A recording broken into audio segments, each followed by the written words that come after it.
তিনখান কাপড় নিয়ে যেদিন আজরাইলের হাতে ধরা খেয়ে যাব, ওই দিন আমার আল্লাহ যদি জিগায়, ওরে আমার কাছে কি নিয়ে আসছো, সেদিন তুমি টাকা দেখাইতে পারবা না, বাড়ি দেখাইতে পারবা না। কই তোমার মা, কই আমার বাবা, কই আমার আত্মীয় স্বজন, কেউ আমার সাথে নাই, আমি একা।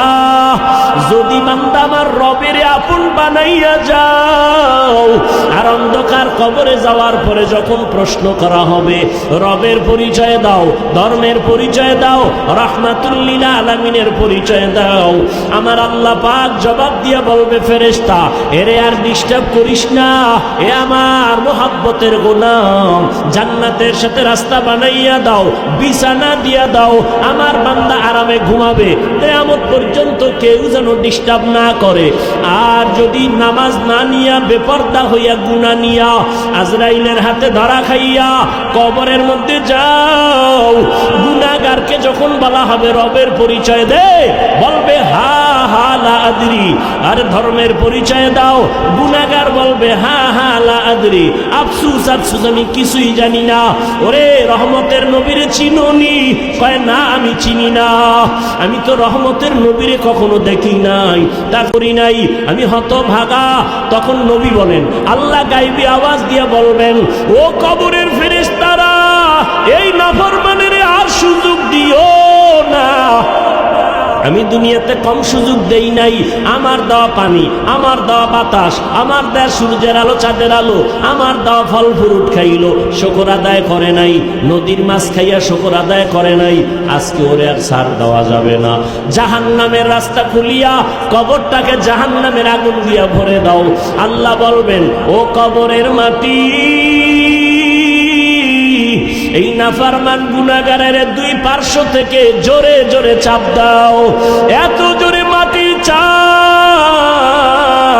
ও আল্লাহর বান্দার একটু চিন্তা করো, আরে দুনিয়াতে গরম সহ্য করতে পারি না, একটা মশার কামড় সইতে পারি না, একটা বেতের বাড়ি সইতে পারি না, গুনাহ নিয়ে গেলে কবরের মাটির চাপ কেমনে সহ্য করবা?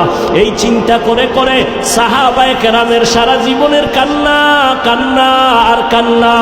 আবু বকর নামাজে দাঁড়ায় কাঁদেন, ও মালিক, তোমার আদালতে কেমনে দাঁড়াবো?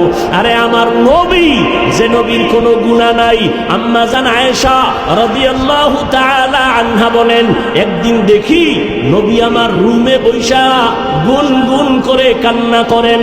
আমি জিজ্ঞাসা করলাম, ইয়া রাসূলুল্লাহ, আমার রুমে বসে আপনি কান্না করেন কেন? নবী বলেন, আয়েশা, হাসরের ময়দানে আমার উম্মতের কি উপায় হবে সেই কারণে কাঁদতেছি। কেন ইয়া রাসূলুল্লাহ? নবী বলেন, হাসরের মাঠটা হবে বড় ভয়ঙ্কর মাঠ। হাসরের ময়দানটা এমন ভয়ঙ্কর, একদিকে সূর্যের গরম, অন্যদিকে জাহান্নামের আওয়াজ। আবার আমার আল্লাহ রাগান্বিত আওয়াজ দিবেন আর বলবেন, লিমানিল মুলকুল ইয়াউম লিল্লাহিল ওয়াহিদিল কাহ্হার। আল্লাহ পাকের কুদরতি রাগান্বিত আওয়াজে হাসরের মাঠ থরথর করে কেঁপে উঠবে। ও আয়েশা, এমন হালাত হবে, নবীরা পর্যন্ত কান্নার আওয়াজ। মুসা নবী কাঁদবেন, আল্লাহ আমাকে বাঁচাও। ঈসা নবী কাঁদবেন, আমাকে বাঁচাও। মুসা নবী কাঁদবেন, ইব্রাহিম নবী কাঁদবেন, আমারে বাঁচাও। নবী বলেন, তখন আমি সেজদায় পড়ে যাব, উম্মতেরা সব নবীর থেকে ফিরে ফিরে আমার কাছে আসবে। আমি আল্লাহর দরবারে মাকামে মাহমুদে কান্না করব। অন্য নবীরা তো নিজের চিন্তায় কাঁদবেন, আর আমি একবারও বলবো না আল্লাহ আমারে বাঁচাও। আমি কান্না করে আমার আল্লাহকে বলবো, আল্লাহ আমার উম্মত, আমার উম্মত, আমার গুনাহগার উম্মতেরে বাঁচাও। আমার একটা উম্মত যেন জাহান্নামে না যায়, জাহান্নামের আগুন সহ্য করা যাবে না। রব্বে কারিম বলবে, নবী কাঁদিয়েন না, উঠেন, আপনার উম্মতগুলো ধরে ধরে আপনি জান্নাতের দিকে নিয়ে যান। নবী বলেন, ও আয়েশা, আমি খুশি মনে আমার উম্মতগুলো ধরে ধরে জান্নাতের দিকে নিয়ে যাব। আম্মা জান আয়েশা জিজ্ঞাসা করেন, ইয়া রাসূলুল্লাহ, আরে হাজারো কোটি কোটি মানুষের মধ্যে আপনার উম্মতরে চিনবেন কেমনে? ওখানে তো মুসা নবীর উম্মত, ঈসা নবীর উম্মত, কত নবীর উম্মত থাকবে, আপনার উম্মত চিনবেন কি করে?